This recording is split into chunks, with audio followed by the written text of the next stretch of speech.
What's in season? What's in season? What's in season? I hear you ask. Hello everybody and welcome to SusieBLiving.com here in the kitchen. This is the first video that I'm going to do for my What's in Season I Hear You Ask that I usually do on Instagram, and it's all about cooking produce that's in season from the garden.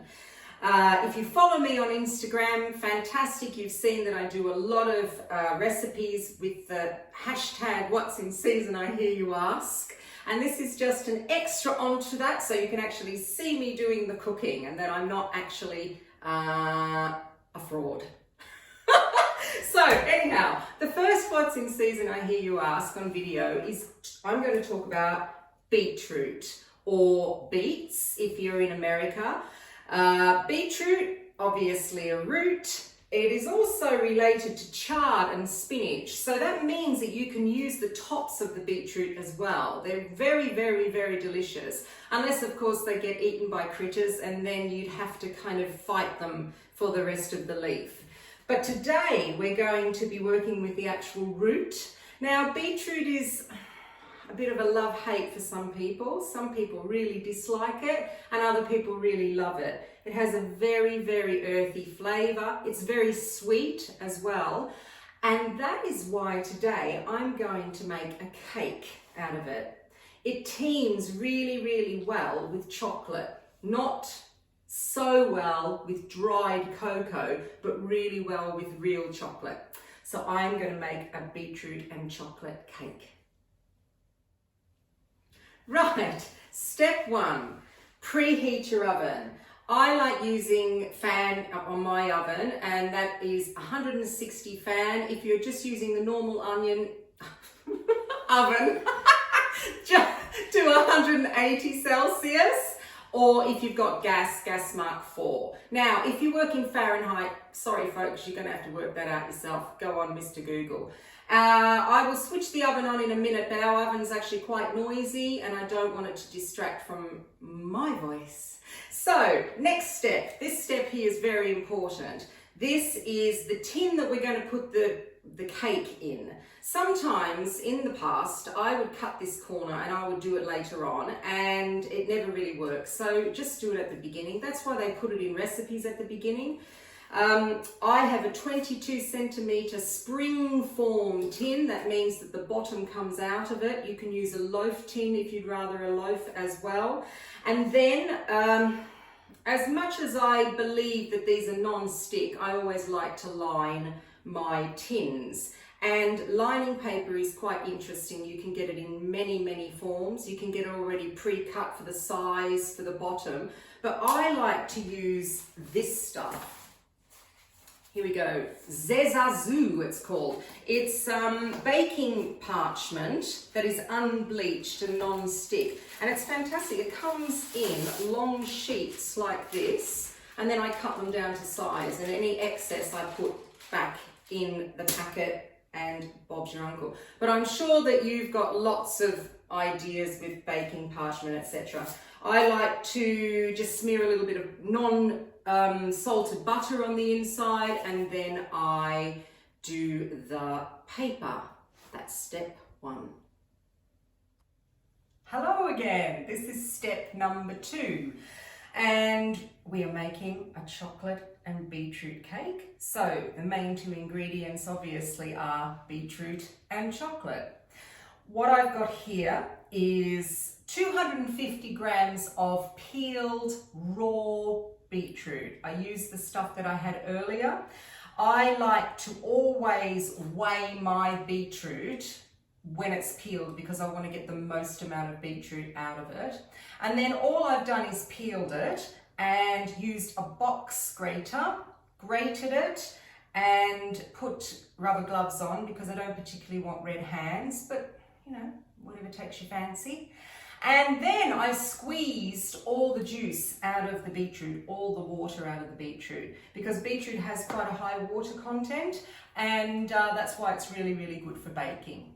The next thing that I've got here is 250 grams of chocolate.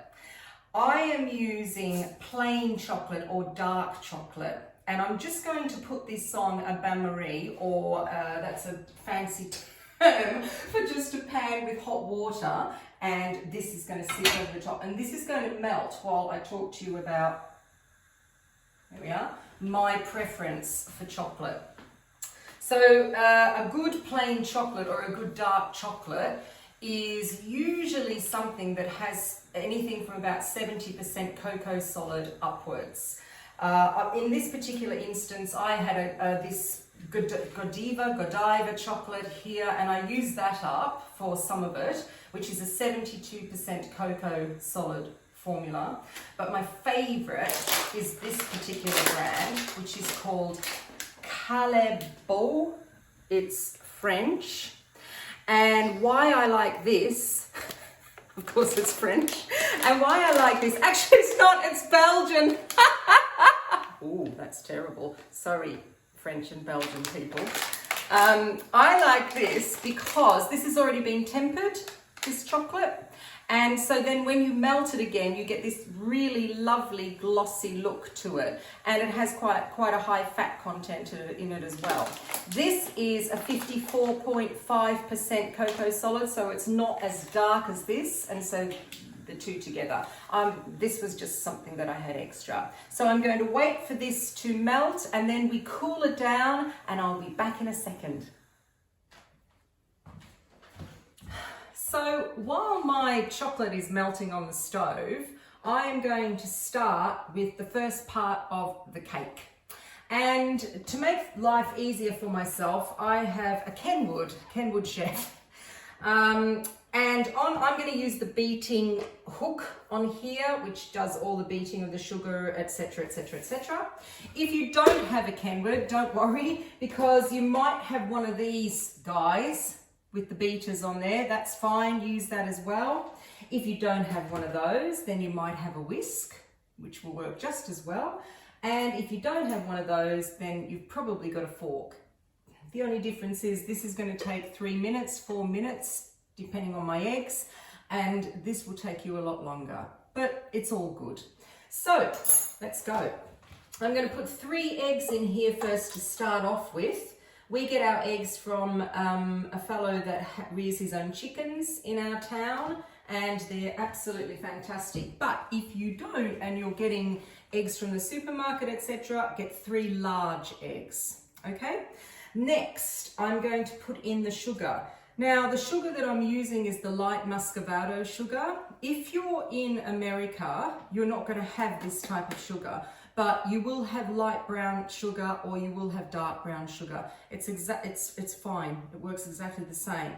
This, it comes from sugarcane. It's a raw sugar. And the only difference with this and say a granulated raw sugar is this has got more moisture content in it. So when you bunch it together, it stays together. That's fine. So that's light muscovado, that goes in. And the last ingredient is our emulsifier, and this is sunflower oil. Any oil is good to use. You can use vegetable oil, you can use canola oil, just don't use a heavily scented or tasty oil like olive oil. So I've got 100 ml oil, I've got 200 grams light muscovado sugar, and I've got 3 eggs. It all goes in, and I will switch this on and come back to it when it's done. Here's my chocolate, all melted beautifully. I don't leave it on there because it will never cool. I take it off and I put it there and I let it cool.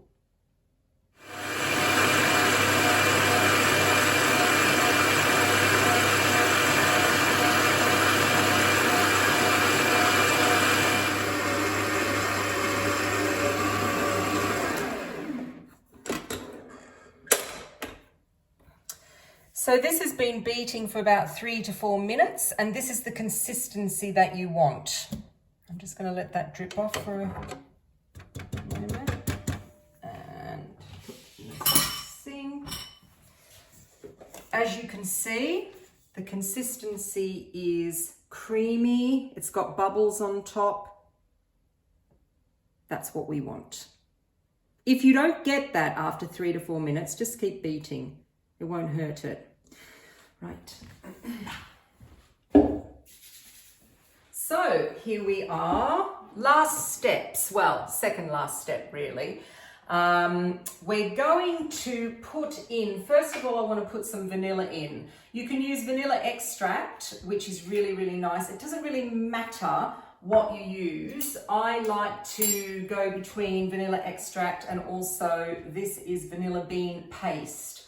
I like things pretty vanilla-y, and I'm waiting for this to come out. I want 1 teaspoon. If you use vanilla extract, use 1 teaspoon as well. This is going to go in, and I'll just give it a little bit of a stir.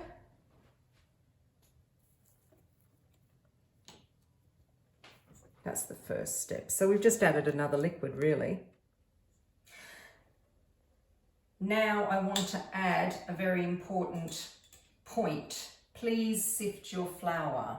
It is important. I used to never sift flour, and it does make a difference to the rise of a cake. If someone asks you to sift flour in a recipe, do it. It's really, really worth it. I have 100 grams of self-raising flour.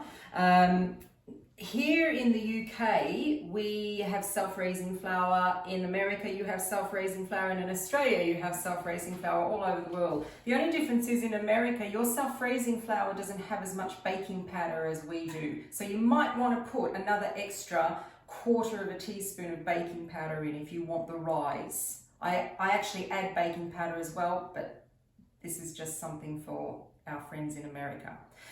100 grams of self-raising flour. I have 1/2 teaspoon of bicarbonate of soda, or in America it's called baking soda. I also have 1/2 teaspoon of baking powder. Okay, that's all in there. We are going to give it a nice sift, which doesn't take long at all. So I don't know why I ever left it out. That's that. Give it a bit of a stir again, just to fold it in. The reason why I've taken it off the mixture is I don't want to beat this. I just want to fold it in. It's important just to fold. If you overbeat, the whole consistency is completely wrong. And as you can see, I'm just scraping off the sides. Then, when it's nearly folded properly, I add 50 grams of ground almonds, or again, if you're in the States, almond meal. It is not almond flour. Ground almonds are completely different to almond flour. It's definitely not the same. Almond meal, ground almonds, that goes in. Give it a fold again, just to incorporate it really. And I will continue doing this. We're nearly finished, and I'll be back with you in a minute. Last step, the oven is being heated now, and the chocolate is cooled down as well. So I'm just going to finish this all off and then put it in the oven. Next step was putting the beetroot in. Let's get that all in nicely. Beetroot and chocolate may as well go in at the same time. In it goes. Beautiful. That goes in like that. We'll lick that later, and we'll fold this into the mixture. This is going to come out such a beautiful color. That's the other benefit of having beetroot in your baking, is the color. People have tried to put it into red velvet cake, but that's really difficult because the chocolate does have a tendency to take over. Here we go. Come on, beetroot. That looks really good, doesn't it? Silky, smooth, beautiful. Getting it all up. These spatulas are fantastic. They're a silicone spatula, so they move beautifully in the bowl. I will put a link of all these things at the bottom of my YouTube video for you. Okay,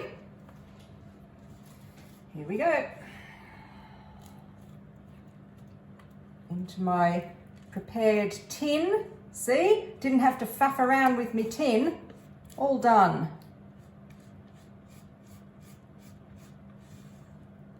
That's lovely. Lovely, lovely, lovely. All gone. Move it around a little bit. I would use my fingers, but I better not because I'm going to lick that. Give it a bit of a, like that, but I'm going to lick my finger actually. All right, that goes into the oven, preheated oven.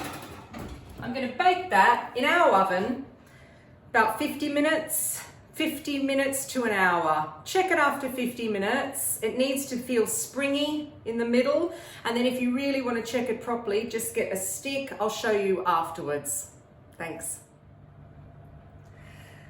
All right, so the cake's been in the oven now for an hour. I checked it after 50 minutes and it just wasn't ready yet. So now it's been an hour at 160 degrees fan.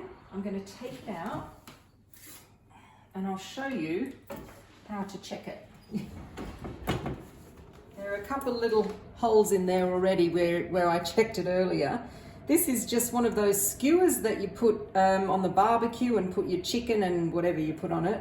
You can use anything you want. You can use a knitting needle if you want to as well. Just give it a little bit of a nudge and see how it's come out. And there's a tiny, tiny, tiny little bit on there, but it's not wet.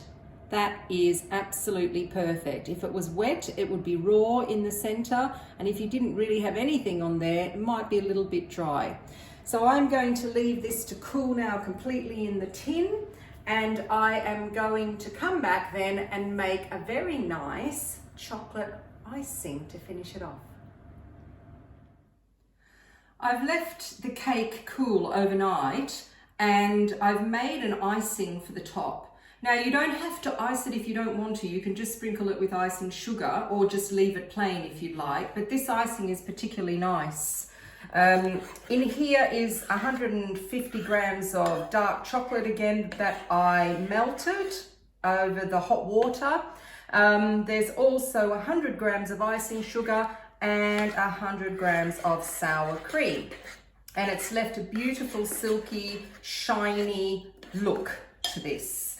Make sure though that when you do the chocolate that you just let it, take it off the pan again like I did before and just let it cool for a little bit because it might actually split if you don't. And don't let it cool for too long, otherwise you are going to end up with a very thick buttercream and it will not work. So all I do, it's very rustic. You could get a palette knife. I've got a palette knife, but you could get a palette knife, do the sides beautifully. But all I'm going to do is this. Again, you don't have to use all this icing if you don't want to, but I am going to let it dribble over the sides instead of actually icing the sides. But like I said, if you wanted to serve this, for royalty, you could probably ice the sides as well. It does have a tendency to cool quite quickly, but I always like the look of dribbly sides. Plus you'll take it off the top. And that is going to be our cake. When this is cooled a little bit, I'll come back and cut it and show you what the inside looks like. So I'm going to cut the cake, but I can see that the cake has already been cut, and I think that was my cameraman, who I actually named the big rat in the household, but I'm going to cut us a piece as well. All right, let's go. So it's nice and cool, you can see, because when I touch it, I'm not leaving fingerprints. It will go harder if you put it in the fridge. It will actually go quite hard, this icing, because it's got the chocolate in it. Let's pull that knife out. And there's your piece.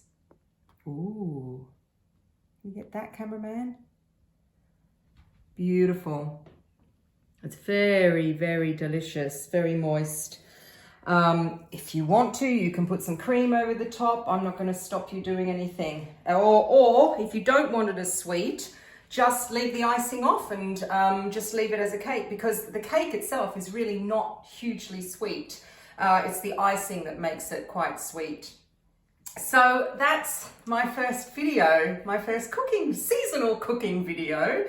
So I hope that you'll join me again and subscribe to my YouTube channel, and also like my videos, which would be really, really nice as well.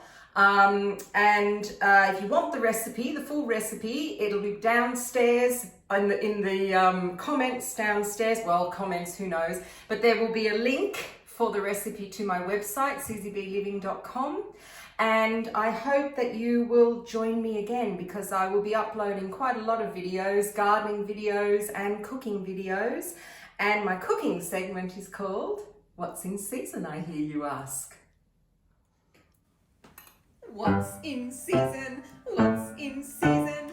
What's in season? I hear